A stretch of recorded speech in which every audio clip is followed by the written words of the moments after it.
अस्सलाम वालेकुम जी। आप मौजूद हैं एक ब्रांड न्यू यूट्यूब चैनल पे, लेकिन बंदे हम बहुत पुराने हैं और बहुत देखे वाले हैं और पूरी दुनिया में जानती है। But welcome officially to the postmortem with Tanveer Ahmed. Postmortem Tanveer Ahmed करेंगे। मैं सिर्फ इनको मरीज ला ला के दूंगा। और पाकिस्तान सुपर लीग जनाब आप सब एंजॉय कर रहे हैं। और मेरा तनवीर का सफर आपको पता है रिप्ले से शुरू हुआ, पीटीवी स्पोर्ट्स में, सीधी पॉइंट पर, गोल पर भी हैं। हमने सोचा जब इतनी डिमांड है तो क्यों ना हम एक यूट्यूब चैनल शुरू करें जहां खुली गपशप लगे, अनइंटरप्टेड। और बड़े मजे की बात होगी, आप सब ने अगर ये वीडियो पहली मर्तबा देख रहे हैं, चैनल को सब्सक्राइब भी करें, लाइक भी करें, कमेंट भी करें। इस यूट्यूब चैनल पर तनवीर अहमद को मैंने सिर्फ ये नहीं करने देना कि ये बात करेंगे, आपके सवालात भी लेंगे, आपके जवाब भी लेंगे और एक कनेक्टिविटी रहेगी। तनवीर साहब अस्सलाम वालेकुम। और कितने आप एक्साइटेड हैं अपने इस हमारे यूट्यूब चैनल के हवाले से? वालेकुम सलाम। बिल्कुल, और काफ़ी टाइम से मैं ये सोच रहा था कि कोई ऐसा शो किया जाए जिसमें मतलब आपके साथ काम की, क्योंकि मैंने ज़ाहिर सी बात आपके साथ एक चैनल पे भी 1 डेढ़ साल काम किया है, फिर और जगहों पे भी, अभी भी हम बोल न्यूज़ पे जो है वो आपस में काम कर रहे हैं, फिर हमने कुछ और जगहों पे भी आपस में काम किया है। तो मेरी कोशिश ये थी अच्छा, लोगों को ज़रा थोड़ा सा ये बता दें कि ये जो हम चैनल हमने लॉन्च किया है, ये इस वजह से किया है क्योंकि हम मेरा अपना चैनल भी है तनवीर से इसके नाम से, और गफ़ार का अपना चैनल भी है, वो चलता रहेगा, उसमें कोई रुकावट नहीं आएगी। लेकिन ये हमने इस वजह से प्लान किया क्योंकि मैं एक प्रॉपर जो है वो एनालिस्ट के तौर पे सवालों के जवाबात दूँ, और जो गफ़ार जो है वो एक जर्नलिस्ट के तौर पर, जिस तरह वो वैसे भी होस्ट करते हैं शोज़, उस हिसाब से वो शो को होस्ट करें। तो इस तरीके से वो सवालात भी करेंगे, मैं जवाबात भी दूँगा, और इंशाल्लाह पूरे जो जितनी भी दुनिया में क्रिकेट होती है उस हिसाब से हम बात करेंगे। फिलहाल जो पीएसएल चल रही है उसमें हम डिस्कस वगैरह करते रहेंगे, और कोशिश ये करेंगे कि ढकी छुपी बातें ना हो, जो सच है वही सीधी सीधी जो है वो बात करने की जो है वो कोशिश करें। और मेरे ख्याल में हमें लोग इसीलिए पसंद करेंगे या देखेंगे भी कि ये वाकई जो है वो ये वाहिद शो ऐसा है जिसमें कोई मक्खन लगाने की, ब्रेड के ऊपर जिस तरह मक्खन लगाए जाते हैं ना, उस तरह नहीं होगा। अपने मतलब की बात पे सच नहीं बोला जाएगा। कुछ चीज़ें ऐसी होती हैं कि जो जहाँ पे सच बोलना होता है वहाँ अपने दोस्तों यारों को चीज़ों को सेव कर दिया जाता है। इंशाल्लाह यहाँ पे ऐसी चीज़ें जो है वो आपको नज़र नहीं आएंगी, स्ट्रेट अवे सीधी सीधी बात करेंगे। और मेरे ख्याल में जो बाकी जो दोस्त यार सलाम दुआ थोड़ी सी जो रह गई थी हमारी हमारी यहाँ इस शो के बाद, मेरे ख्याल वो भी खत्म हो जाएगी। मेरे भी तीन चार दोस्त ही रह गए थे जो मुझे लगता था कि शायद रहेंगे, लेकिन मुझे लग रहा है तनवीर साहब ने जो इंट्रोडक्शन दिए ये किसी को नहीं छोड़ने वाले। तो मेरे ख्याल में वो भी मेरे दोस्त नहीं रहने, लेकिन चले तनवीर भाई मेरे दोस्त हैं और दोस्त है ना ऐसे ही होना चाहिए जो फिर साथ चलता रहे। कहते हैं ना जी, सबसे तगड़ा बंदा वो है आजकल के दौर में और ऑनेस्ट, जिसका मोबाइल फोन और उसका दोस्त सबसे पुराना हो। तो एक दोस्त रखें, बेहतरीन रखें। तनवीर साहब मुद्दे पर आते हैं क्रिकेट पर। जनाब पाकिस्तान सुपर लीग का जबरदस्त एडिशन जारी है और हम सब इसके ऊपर बात कर ही रहे हैं। बट अभी जो सूरत हाल है, पेशावर जलमी टॉप पर, रावलपिंडी नीचे से टॉप पर, लाहौर के अंदर 7वें नंबर पे। आपकी इस पीएसएल से पहले कोई ऐसी चीजें थी जो आपको लगा कि उसके बरखिलाफ कुछ हुआ है? अब तक का जो पीएसएल है इसने आपको कितना सरप्राइज किया है? देखिए, मेरे ख्याल में क्राउड जो नहीं आ रहा वो बड़ा वो पता मतलब अफसोस हो रहा है, सबको हैरान हो रहे हैं सब, यार क्राउड क्यों नहीं आ रहा, क्योंकि पीएसएल अपनी ब्रांड है। अगर ये क्राउड आते तो मेरे ख्याल में बड़ी ज़बरदस्त चीज़ होती है। उसके बाद कुछ चीज़ें ऐसी हैं जो मैं समझता हूँ कि हमारे क्रिकेट बोर्ड को देखना चाहिए, हमारे ऑफिशियल्स को देखना चाहिए। जिस तरह मैं बार बार बोल चुका हूँ, ये जो ऑनर्स हैं इनको क्यों डग आउट में बिठाया जाता है, ये चीज़ें वो ग्राउंड में आ जाते हैं। फिर हमारे शोबिस के कुछ लोग हैं उनको ला के ग्राउंड में बिठा दिया जाता है, ठीक है ना। तो ये चीज़ें ज़रा कंट्रोल करने की जो है वो चीज़ें हैं। बाकी जाहिर सी बात है, सरमनी वगैरह जो है वो भी ऐसी नहीं हो सकी कुछ। तो पीएसएल को अगर आपने ब्रांड बनाना है, चीज़ें बेहतर करनी है, तो इन सब चीज़ों के ऊपर हमें जो है वो सोचना पड़ेगा। बाकी आपने बाबर आजम के हिसाब से बात की, मतलब पेशावर ज़ल्मी, ये वही बाबर आजम है जब पाकिस्तान टीम में कप्तान थे उस टाइम सब कहते थे जी बेकार कप्तान है, बेकार कप्तान है।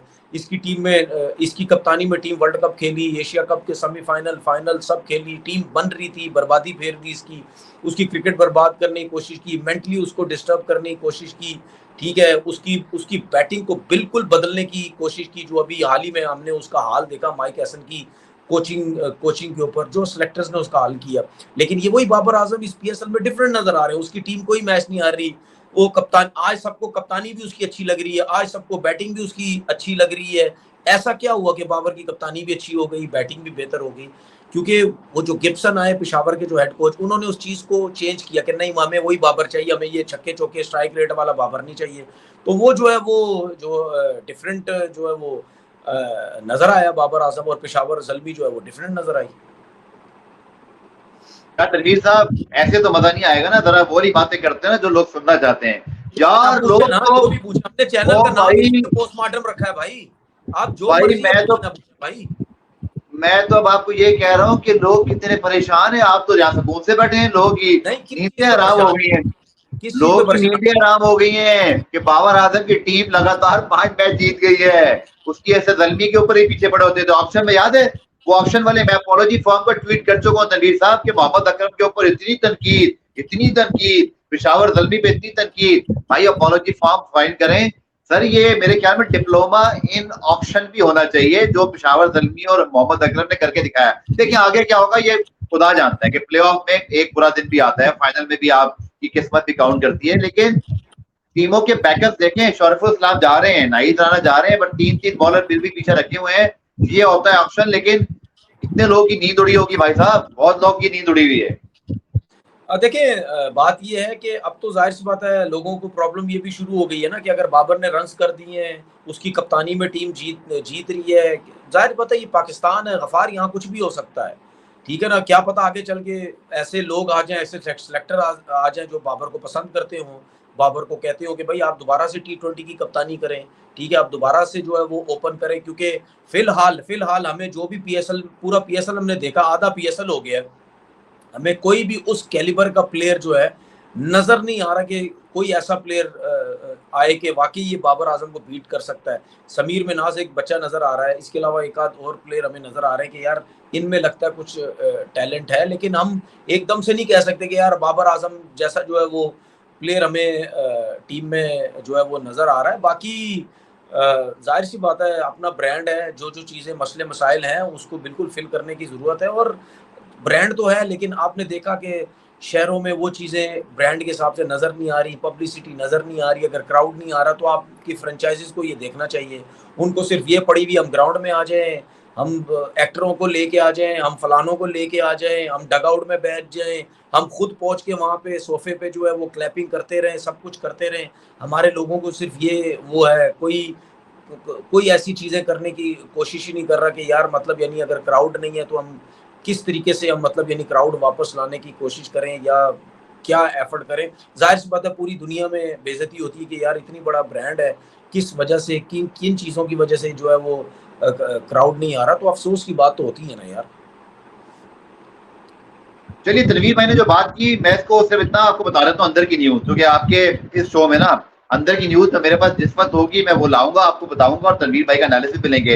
मोहसिन नकवी साहब मौजूद थे आज नेशनल स्टेडियम कराची में तनवीर भाई, और उनसे जो मीडिया का इंटरेक्शन हुआ तो उन्होंने एक बात कही जिस पर लोग खुश भी हैं। उन्होंने कहा मैं वज़ीर साहब से डिस्कस करूंगा कि पीएसएल में क्राउड के हवाले से कुछ फैसला जो है ना उसमें नजरसानी, या मतलब उन्होंने एक तरह से एक हिंट दे दी कि वो ज्यादा से बात करेंगे। आई थिंक ये सही टाइम है तनवीर भाई, आपको लगता है कि पीएसएल जो पीक कर रहा है, प्लेऑफ की रेस इंटेंसिफाई हो रही है, क्राउड आना चाहिए तनवीर साहब, जो इस वक्त बाकी कोई हालात हालात है, मुझे तो कोई ऐसी चीज बताई नजर नहीं आती जो बहुत बड़ी रुकावट है। देखिए क्राउड मतलब मुझे समझ नहीं आती ना कि मतलब बीच में आके आप डिस्कस हो रहा है क्राउड आना चाहिए नहीं आना चाहिए। हमें ये चीज़ें पहले सोचनी है ना। अगर आधा टूर्नामेंट हो रहा है, अगर हम अब सोच रहे हैं जी क्राउड आना चाहिए क्राउड आना चाहिए, तो मतलब यानी चले अभी मतलब 100% ये भी नहीं पता कि क्राउड आएगा नहीं आएगा। बात की जाएगी, पूछा जाएगा कि भाई क्राउड का क्या क्या करें, क्योंकि जाहिर बात है आवाम का प्रेशर पड़ रहा है, लोगों का प्रेशर पड़ रहा है। जब मैच होता है ग्राउंड में कोई बंदा कोई होता ही नहीं है, पूरी कुर्सियां नजर आ रही होती हैं, प्लेयर्स ऐसे लगता है किसी क्लब क्रिकेट का मैच हो रहा है, प्लेयर सिर्फ ग्राउंड में खेल रहे हैं। मसला ये है कि जब क्राउड भी होता है ना, उस क्राउड की वजह से प्लेयर्स के ऊपर प्रेशर जाता है। कितने प्लेयर्स ऐसे होते हैं प्रेशर में खेलना बड़ा पसंद करते हैं, कितने प्लेयर्स ऐसे होते हैं जिनको प्रेशर में परफॉर्मेंस नहीं होती है। ठीक है, दोनों के लिए नुकसान और फायदा है। तो हमने अगर अपनी चीजें बेहतर करनी है तो हमें ये सब कुछ करना पड़ेगा। ठीक है ना, फिर उसके बाद जब क्राउड आता है ग्राउंड में, जो टीवी पे लोग बैठ के मैच देख रहे होते हैं, वो क्राउड की वजह से भी टीवी के सामने बैठे रहते हैं, हटते नहीं है, क्योंकि डिफरेंट बैनर्स लोगों ने उठाए होते हैं, डिफरेंट प्लेयर्स की सपोर्ट में बैनर्स उठाए हुए होते हैं, काफी चीजें होती हैं, मतलब डांस चल रहा होता है, मजाक चल रहा होता है, डिफरेंट कपड़े पहन के लोग आए हुए होते हैं। तो ये सारी चीजें आपको टीवी पे जो है वो नजर आ रही होती है, जिसकी वजह से लोग देख भी रहे होते हैं। फिर उसके बाद जब ये चीजें होती है, कमेंटेटर्स के बाद बहुत कुछ चीजें होती हैं बातें करने की, क्योंकि जाहिर बात है कमेंट्री भी सिर्फ कमेंट्री ऐसी थोड़ी सी क्रिकेट में बात करें, जरा शुगल मेला भी थोड़ा सा चलता है, वो क्राउड की सूरत में भी शुगल मेला चल रहा होता है। तो हर किसी को प्रॉब्लम जो है वो हो रही है, ठीक है ना। बात सीधी सीधी ये है कि हम जब भी पीएसएल होता है, कोई ना कोई ऐसी चीज पीएसएल में होती रहती है जिसपे जो है वो पीएसएल डिस्कस होती रहती है। आज ये नहीं हुआ, सेरेमनी सही नहीं हुई, फलाना नहीं हुआ, ठीक है। आपस में लड़ाई झगड़े रहते हैं, कभी बोर्ड के साथ किसी के, कभी ऑनर्स के साथ किसी के, मसले मसाइल जो है वो हर जगह रहते हैं। तो हमें यार ये चीजें करने की जरूरत है, ये हमें करने की जरूरत है। उसकी वजह ये है कि कभी पूरे पूरे पूरे साल में एक ही तो पीएसएल आता है जिसपे अपनी कंट्री में हो रहा है, लोग वॉच कर रहे होते हैं, देख रहे होते हैं, वेट कर रहे होते हैं कि यार जाना है पीएसएल में, जाएंगे, एंजॉय करेंगे, सब कुछ करेंगे। तो मतलब यानी मैं नहीं समझता कि यार ये चीज़ें होनी चाहिए, चीज़ें जो है वो बेहतर होनी चाहिए। बाकी जो है पूरे पीएसएल में मतलब यानी क्रिकेट के हिसाब से देखें वो फास्ट बॉलर नज़र नहीं आ रहे, बैटिंग के हिसाब से देखें वो बैट्समैन उस लेवल के जो है वो नज़र नहीं आ रहे, पुराने प्लेयर्स जो हैं उनकी परफॉर्मेंसेस नहीं है, जो टीम के अंदर खेल रहे हैं उनकी कोई खातिर खा परफॉर्मेंस नहीं है, कोई ज़बरदस्त परफॉर्मेंस नहीं है। तो ये जब चीज़ें भी देखते हैं तो बड़ी हैरानगी होती है कि हमारी क्रिकेट जा किस तरफ रही है। मैं मीडिया पॉइंट ऑफ व्यू से भी आपको बताता हूँ कि वो जो फैंस आते हैं ना, डीएसएनजीज बाहर खड़ी होती है तनवीर स्टेडियम के बाहर, लोगों से बात होती है, न्यूज कंटेंट चलता है, हमारे यूट्यूबर्स जो जाते हैं वो फिर लोगों से मिलते हैं, वो बड़ा मिसिंग है। सिर्फ क्राउड का आना मिसिंग नहीं है, बल्कि जो पूरी एक वाइब बनती है ना, वो मीडिया सोशल मीडिया पे भी टोटल मिस जा रही है। ये भी इसका ड्रॉबैक है। तनवीर साहब, मेरे ख्याल में चूंकि हम रिकैप कर रहे हैं, मैं बारी बारी टीमों पर आता हूँ ताकि आपको हर टीम पे बात करने का मौका भी मिले और आप उसको एक उनके कुछ पॉइंट बता सकें। पेशावर ज़ल्मी से शुरू करते हैं क्योंकि वो नंबर 1 पोजीशन पर हैं, लेकिन नाहिद राना और शरफुल इस्लाम जा रहे हैं। डिपेंड ये करता है कि अगर वो टी20 टीम में सिलेक्ट हो गए तो 2 मई तक सीरीज होगी, फिर तो वो 3 मई को फाइनल है, तो समझे फिर वो प्ले ऑफ में भी, जो मुझे समझ में आता है, अल्लाह जाने इसके बाद ऑप्शनल क्या है। पेशावर ज़ल्मी ने अब तक शानदार परफॉर्मेंस दिखाई, बट नाहिद राना शरफुल इस्लाम के जाने से एक तो क्या फर्क पड़ेगा, दूसरा पेशावर ज़ल्मी को आप प्ले ऑफ में, चूंकि एक तरफ एक पाउंड तो उनका आ गया है, एक टीम 7 मैच जीतती है, 14 पॉइंट होते हैं तो कंफर्म हो जाती है, 12 पॉइंट पे आप एक पाउंड आपका प्ले ऑफ में आ गया है। आप इनके चांसेस कैसे देख रहे हैं और कोई ऐसी चीज जो आप पॉइंट आउट करना चाहें इनके मुताबिक? देखें पेशावर ज़ल्मी ने जब नाहिद राना को लिया था ना, तो मैंने उसी वक्त कह दिया था कि अगर पेशावर ज़ल्मी ने फाइनल खेलना है तो नाहिद राना को सारे मैचेस खिलाने होंगे, क्योंकि हमें पता है कि जब किसी भी फास्ट बॉलर का इतना पेस हो, 150 जा रहा है, हाइट है, तगड़े बाउंसर करेगा, तो बैट्समैन जरूर बैकफुट पे जाता है और भागता है। और हमारे बैट्समैन जो पाकिस्तान के बैट्समैन है, चाहे वो इंटरनेशनल प्लेयर है चाहे लोकल प्लेयर्स है, उनको प्रॉब्लम होती ही होती है। हम आज दिन तक नहीं सीख सके कि यार एक तगड़े फास्ट बॉलर को हमने किस तरह जो है वो खेलना होता है। एक तगड़ा फास्ट बॉलर चाहे वो इंटरनेशनल मैचेस में भी हमारे अगेंस्ट हो, वो 4-4 5-5 आउट करके चला जाता है, हमारी टीम को नीचे लगा के चला जाता है। इसी तरीके से आप पीएसएल में भी देख लें, नाहिद राना डिफरेंट नजर आ रहा है, जिसकी वजह से जो है वो हमारे पेशावर की टीम ऊपर जा रही है, या सुफियान मुकीम की जो परफॉर्मेंसेज हैं वो बड़ी ज़बरदस्त, शरीफुल इस्लाम जो है। अब ये फ़र्क पड़ सकता है, ठीक है, पेशावर ज़ल्मी के पास शाहनवाज दानी भी है या खुरम शहजाद भी है, लेकिन ये लोग वो इम्पैक्ट नहीं डाल सकते जो नाहिद राना ने डाला हुआ है। क्योंकि जब आपके पास तगड़ा फास्ट बॉलर या आपने कम टोटल डिफेंड करना होता है, तो फिर आप नाहिद राना जैसे बॉलर को कहते हैं कि तेज भागो, फुल एफर्ट करो, तगड़े बाउंसर मारो, रन्स की जरूरत नहीं, हमें विकेट्स दिलाओ। तो ऐसा बॉलर फिर विकेट्स दिलाता है। और जिस तरह आज के मैच में भी जो पेशावर जो है वो आज का मैच भी जीता मुल्तान से, तो ये भी सिचुएशन ऐसी थी। मैं आपको सही बता रहा हूँ, अगर नाहिद राना नहीं होता ना, तो शायद मुल्तान की टीम ये मैच लेके जो है वो चली जाती। उसके तगड़े बाउंसर, तगड़े पेस की वजह से जो पेशावर की टीम है वो जीती। तो ये प्लस पॉइंट जो है पेशावर के पास है। अगर ये जाता है, नाहिद और शरीफुल इस्लाम जाते हैं, इससे आप देख लेना कि इनकी बॉलिंग डैमेज होगी, फास्ट बॉलिंग डैमेज हो जाएगी। यार मैं इससे पहले अगली टीम पे बढ़ूं, मैं एक सवाल जरूर करूंगा, क्योंकि बाबर आजम के लिए जितना ट्वीट करते हैं, जितनी बात करते हैं, मुश्किल वक्त में भी आपने हमेशा उसको सपोर्ट, मैं समझता हूँ, किया है, इस सेंस में कि आप उसकी बैटिंग क्लास को अप्रिशिएट करते हैं। अब जबकि वो रन भी कर रहे हैं, उनकी टीम भी जीत रही है, सो आप पे लोग ये कहते हैं जी तनवीर अहमद बाबर आजम को बहुत सपोर्ट करते हैं। कितने सारे ऐसी चीजें हैं जो हम डिस्कस करते हैं सोशल मीडिया पे आती, जो यार चले यहाँ तो कह ही देते हैं, मैं खुले यहाँ बोलता हूँ यार, ये भी बातें होती हैं, मेरे ऊपर भी आता है कभी कभी, और लिफाफा ले लिया भाई उसकी कंपनी से, उसके एजेंट से ले लिया। तनवीर भाई आपके कमेंट पे क्या पढ़ते नहीं पढ़ते, आप तो बड़े आदमी हैं, मुझे पता है आप नहीं पढ़ते, लेकिन कहीं ना कहीं छोटा मोटा पढ़ ही लेते होंगे। देखिए देखिए आप इस पे क्या कहेंगे, बाबर आजम के लिए आपकी जो सपोर्ट है क्यों? देखिए मसला पता क्या है, ये लोगों की ना घटिया सोच है, गंदी सोच है।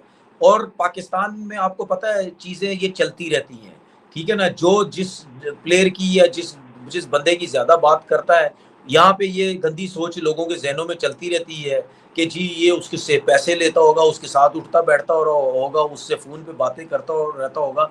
जिस तरह मुझे भी लोगों ने बोला कि जी ये फलानी कंपनियों से पैसे लेता है, बाबर की कंपनी से पैसे लेता है, फलाना बाबर पैसा होगा। क्योंकि उसकी वजह ये है कि छोटे जहन, गंदी जहन के जो लोग होते हैं ना, ठीक है, उनकी ये सोच होती है जिसकी वजह से वो ये बातें करते हैं। हालांकि अच्छी सोच का बंदा हो, बड़ा सोचता हो, उसका विजन अच्छा हो, वो कभी भी इस किस्म की घटिया बात नहीं करेगा, क्योंकि उसको पता है कि यार जो लोग मुझे नेचर वाइज जानते भी है ना, वो कभी भी ये बात नहीं करेंगे। उनको पता है कि यार ये इसी किस्म की जो है वो बातें करता है। और ना बाबर मेरा रिश्तेदार है, ना मैंने उससे कभी बात की है, ना आगे मतलब यानी कभी हुई मेरी उससे बात। तो ये जो है फजूल किस्म की जो है वो सोच है। कोई पीएसएल से हटके कोई सवाल वगैरह, कोई ऐसी चीज कोई आपके जहन में हो तो? मैं एक और चीज पूछता हूँ लोगों के सामने, चूंकि देखिए इस शो में वो सवाल होंगे जो हम कहीं और बात नहीं कर सकते। आप कभी बाबर आजम से मिले हैं? कोई तस्वीर है आपके पास? इतने सारे लोग, आज का सोशल मीडिया का दौर है, कोई चीज छुपती नहीं है, उसकी बेस से बात होती है। कभी मिले हैं आप बाबर से? नहीं, मैं कभी भी नहीं मिला ना। मैंने कभी शौक जाहिर किया उससे कभी मिलूं, ठीक है ना। मैंने कभी कोशिश की। मैं बस क्रिकेट के हिसाब से उसकी बात करता हूँ, और मैं समझता हूँ कि भाई बिल्कुल वो अच्छा प्लेयर है, टॉप प्लेयर है, बड़ा नाम है, उसकी सपोर्ट करनी चाहिए। और ज़्यादातर जो पाकिस्तान के मुझे क्रिकेटर्स हो गए या कुछ जर्नलिस्ट हो गई है, वो उसके खिलाफ रहते हैं, उसके अगेंस्ट जो है वो बातें करते हैं। तो मेरी कोशिश होती है कि यार वो अच्छा नाम है, उसी के ऊपर बात करते हैं। मेरे ख्याल में बाबर से हटके कोई और टॉपिक कर लेते, लोग बोलेंगे लगता है चैनल ही इसीलिए बनाया कि बाबर पे बात करनी है इन्होंने। हाँ जी, मुल्तान सुल्तान, इस्लामाबाद और कराची किंग्स, उसके बाद 3 टीमें ये आ गई हैं। और मुल्तान सुल्तान ने एक समहाउ सरप्राइज किया, आज का मैच भी वो जीत सकते थे, अच्छी क्रिकेट खेली उन्होंने, लेकिन आखिर में फिनिश नहीं कर पाए। आप मुल्तान सुल्तान और पहले अगर मैं इस्लामाबाद यूनाइटेड को बोलूं, जो नंबर 2 नंबर 3 की टीम है, आगे चल के आपको कैसा दिखाई दे रही है, और अब तक आपने इस टूर्नामेंट में इनको कैसे जज किया? क्योंकि अभी तक तो ये टॉप 2 या 3 में है, आगे ऐसा तो नहीं कि डगमगा जाए। नहीं नहीं नहीं, मुल्तान सुल्तान की टीम अच्छी है, बैटिंग बड़ी अच्छी है। फिलिपी है, स्मिथ है, टर्नर है, शान मसूद मिडल ऑर्डर में बहुत जबरदस्त जो है परफॉर्मेंस दे रहा है। और सबसे बड़ा टॉप क्लास बैट्समैन साहबजादा फरहान इनके इनके पास है, ठीक है। बॉलिंग भी इनकी जो है वो बुरी नहीं है, ऑप्शंस बड़े अच्छे हैं इनके पास बॉलिंग के भी। आज खैर जो है वो बैट लग रही, रन बहुत ज्यादा बनवा दिए थे, हार गए, लेकिन इनके पास टीम अच्छी है, ठीक है। अगर हम इस्लामाबाद यूनाइटेड की बात करते हैं, उनकी भी टीम अच्छी है। शुरू में मतलब यानी कुछ मैचेस हारे, लेकिन उसके बाद इन्होंने भी जो है वो अच्छी परफॉर्मेंस देनी शुरू की है। शादाब का पता नहीं आपके पास क्या अपडेट है, शादाब की इंजरी की मुझे नहीं समझ आई कि वो क्यों बैठ गए। हालांकि कोई ऐसी टीम की पोजीशन नहीं थी कि सेफ है, प्लेऑफ्स में चले जाएंगे, नहीं, अभी अभी कुछ भी नहीं, अभी 5-5 मैचेस हुए हैं, ठीक है। तो वो क्यों जो है वो बैठे? इस तरह वार्नर की अगर बात करते हैं, उनकी बैक को क्यों इंजरी हो गई, वो क्यों अनफिट हो गए, वो क्यों नहीं जो है वो खेल रहे? तो ये जो चीज़ें हैं ना, ये जो मेन चीज़ें हैं, इनको ज़रा पकड़ने की ज़रूरत है। ये रेस्ट कौन-कौन से रेस्ट कर रहे हैं, ठीक है, जिसकी वजह से ये सारे जो है वो अनफिट हो रहे हैं। कराची की टीम की परफॉर्मेंस भी बुरी नहीं है। सबसे अच्छी चीज़ जो हमें लगी, मुझे लगी, आपको भी, कि हैदराबाद की टीम जिस तरह आखिरी 2 मैच जीते उन्होंने कमबैक किया है। पिंडी की टीम बड़ी स्ट्रॉन्ग है, बड़ी अच्छी टीम है, ऑन पेपर अच्छे हैं, बुरे लड़के नहीं हैं।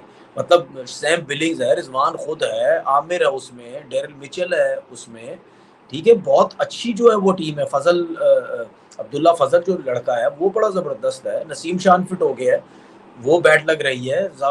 जमान खान थे, वो अनफिट हो गए। तो ऑप्शन इनके पास जो अच्छे हैं। साद मसूद लास्ट मैच खेला, बड़ा अच्छा उसने परफॉर्मेंसेस दी है। तो ये 2 टीम्स भी बुरी नहीं है, लेकिन इनका टीम का जो कॉम्बिनेशन है, ये ऑक्शन में जो टीमें सही नहीं सिलेक्ट की, जिसकी वजह से जो है वो ये सब कुछ हुआ।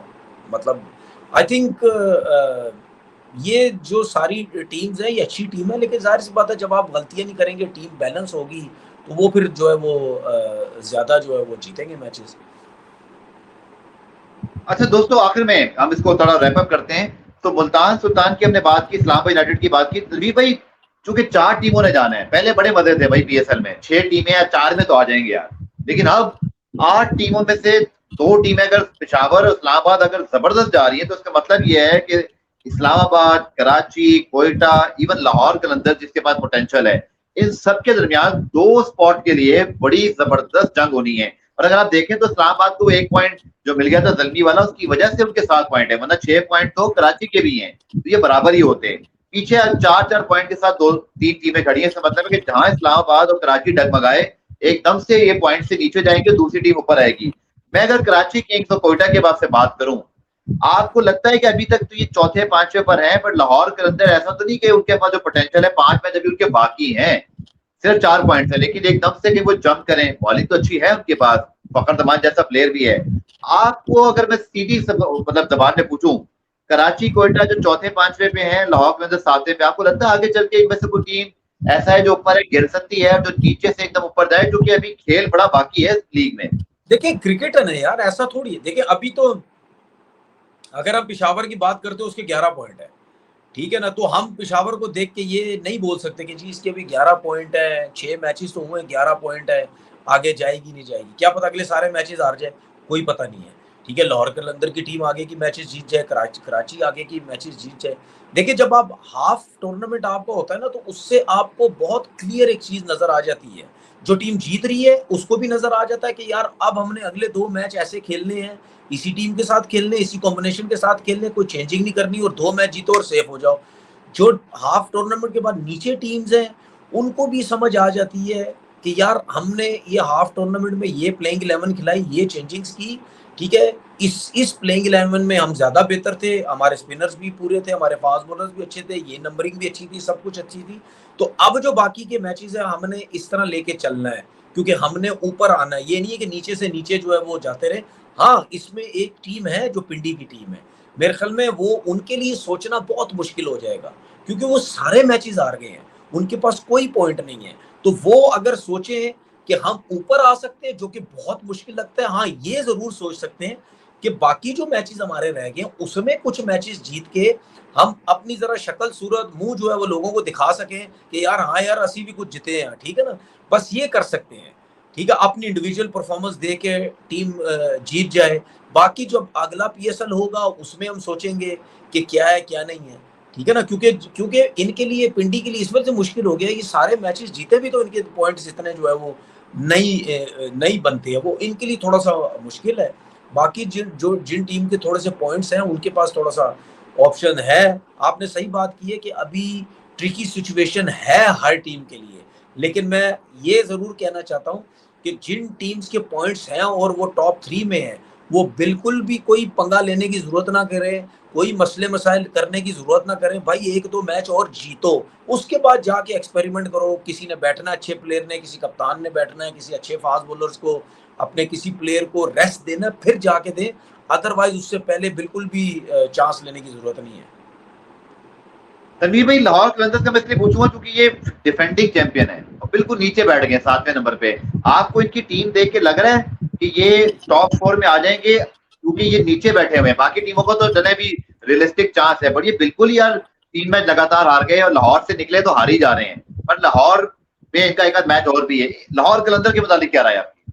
देखिए लाहौर कलंदर की नो डाउट टीम अच्छी है यार, फास्ट बॉलर अच्छे हैं, फखर, देखिए यार लाहौर कलंदर का हमने हमेशा देखा है, जब फखर जमान ऊपर से रन्स करते हैं या सिकंदर रजा की टॉप क्लास की परफॉर्मेंस होती है ना, जब बैटिंग की बात कर रहा हूँ, सिकंदर रजा नो डाउट बॉलिंग में भी करते हैं, बैटिंग में जब करते हैं ना, तो इनकी टीम की परफॉर्मेंसेस बड़ी अच्छी होती है। नईम जो है वो जिस दिन अच्छा स्टार्ट देते हैं, ठीक है, उस टाइम इनकी टीम की परफॉर्मेंसेस है, लेकिन जब ये ऊपर से क्लैप्स करते हैं ना, अब्दुल्ला शफीक उस तरह परफॉर्मेंस नहीं दे रहे, ठीक है, जब ये क्लैप्स करते हैं, 2-3 प्लेयर आउट होते हैं, फिर इनकी जो बैटिंग लाइनअप है वो बड़ा जो है वो स्ट्रगल करती है। बॉलिंग की अगर हम बात करें, ठीक है, अच्छी खासी बॉलिंग चल रही होती है। शाहीन एक टाइम पे आके एंड के ओवरों में एकदम से मार खाने लग जाते हैं। हारिस रऊफ खान मतलब ऐसा भी नहीं है कि 8-8 9-9 10-10 रन देते, 15-15 18-18 20-20 रन दे के मैच एकदम से वो साइड पे करवा देते। तो ये जरा थोड़ा सा इनको देखना पड़ेगा। तो मेरे ख्याल में ऐसी टीम नहीं है ये, मुश्किल डाल सकती है और जीत सकती है, ऐसी मसला नहीं है। चूंकि हमारा YouTube चैनल उस दिन लॉन्च हो रहा है जिस दिन हमारा PSL में डे ऑफ है, तो जैसा में दो थोड़ा सा बात सुनना चाहते हैं, तो मैं एक सवाल आपसे और करता हूँ और बॉलिंग और बैटिंग का। मैंडिस ऊपर अभी तक 309 के साथ नंबर 1 पे है, तनवीर साहब, साहबजादा फरहान 249, बाबर पीछे से जल्दी से 230 पे आ गए हैं, 207 समीर के हैं। अगर मैं आपसे पूछूं बैटिंग में किसी बैट्समैन ने आपको सरप्राइज किया हो या कोई ऐसा प्लेयर जिससे आपको एक्सपेक्टेशंस थी यार ये कुछ करेगा बट अब तक नहीं किया है, बैटिंग परफॉर्मेंसेस को आप कैसे देखते हैं? फिर मैं बॉलिंग का भी सवाल करूंगा, ये मेरे आपके दो सवाल हैं। देखें, बैटिंग मेरे ख्याल में जिस तरह आपने समीर मिनाज की बात की है, मेरे ख्याल है ज़बरदस्त टैलेंट है, अच्छा टैलेंट है। बस इसको अब ये देखना है कि मैंने किस तरीके से अपने टैलेंट को ऊपर लेके जाना है, ठीक है। तो जिस तरह वो परफॉर्मेंस दे रहा है, आई थिंक वो चौथे नंबर पे है इस रैंकिंग में ना, तो वो खुद अब बताएंगे कि वो कितना अच्छा प्लेयर है, कैसा प्लेयर है, क्योंकि इस्लामाबाद यूनाइटेड के लिए बहुत की प्लेयर है वो। जिस तरह एज अ ओपनर खेलते हैं वो बड़ा ज़बरदस्त खेलते हैं, अटैकिंग जो है वो खेलते हैं। तो वो जो इस्लामाबाद के लिए और अपनी परफॉर्मेंस के लिए उनका रोल जो है वो बहुत जो है वो इम्पोर्टेंट होगा। बॉलिंग के लिए अगर मैं पूछूं, सफियान मुकीम टॉप पर हैं, शाहीन 2 पर हैं, इफ्तिखार फ्रॉम नोवेयर, ये बड़ा सरप्राइज। देखिए, आपको भी अगर मैं फास्ट बॉलिंग के हिसाब से बात करूं तो कोई टैलेंट मुझे नजर नहीं आ रहा। एहसानुल्लाह जबरदस्त 2-3 साल बाद आया, तगड़ी बॉलिंग 140। हसन अली परफॉर्म कर रहे हैं वो। बिल्कुल, एक टाइम था जी, टीम जो है वो उसकी जगह नहीं बन रही थी, उसको खिला नहीं रहे थे, ऐसा लग रहा था मुक गए हैं पाकिस्तान में, उसको कोई फायदा नहीं है। बांग्लादेश प्रीमियर लीग खेला, वहाँ बॉलिंग की सबकी नज़रों में आया, तो फिर उसको यहाँ PSL में उठाया गया। मेरे ख्याल में अगर कराची किंग ने ऊपर जाना है, मैचेस जीतने हैं, तो एहसानुल्लाह को सारे मैचेस जो है वो खिलाने पड़ेंगे, क्योंकि उसका पेस भी अच्छा है, वो भगा सकता है, वो कीन है इस टाइम, जोश है उसके अंदर, बहुत पावर है इस टाइम, क्योंकि वो अपना कमबैक दोबारा दिखाना चाहता है, जान मारना चाहता है, ठीक है ना। तो वो उससे कराची किंग को बड़ा फायदा होगा। तनवीर साहब, जो कि प्रेडिक्शन तो मैं ले नहीं सकता क्योंकि कल तो मैच ही नहीं है, यानी कि आज जब ये वीडियो डलेगी, कोई ऐसी प्रेडिक्शन जाते जाते, एक मैं भी सोच रहा हूँ, कोई एक आप भी दें, कोई बोल्ड प्रेडिक्शन जो यार कुछ सोच ही ना हो, क्या सोच रहे हैं अगले पांच पे जो मैच बाकी हैं इसमें कुछ क्या होगा, या कोई ऐसी चीज जो आप प्रेडिक्ट कर रहे हैं मेरे ख्याल में ऐसा कुछ हो सकता है, कोई मजेदार चीज, या कोई परफॉर्म टीम उठ जाए आपके ख्याल में, जैसे लाहौर की आपने बात की, कोई ऐसी बोल्ड प्रेडिक्शन? नहीं, अभी तो मेरे ख्याल में कुछ भी नहीं है। बाकी अभी तो देखें, हाफ हुआ है, टीम्स ने कमबैक करना है, कोई पता नहीं है, कुछ भी जो है वो हो सकता है। शायद पिंडी की तरफ से कोई एक्स्ट्राऑर्डिनरी परफॉर्मेंसेज आ जाएं, क्योंकि उनकी टीम बिल्कुल नीचे गिरी है, बाकी टीम्स तो परफॉर्मेंसेज दे ही रही हैं।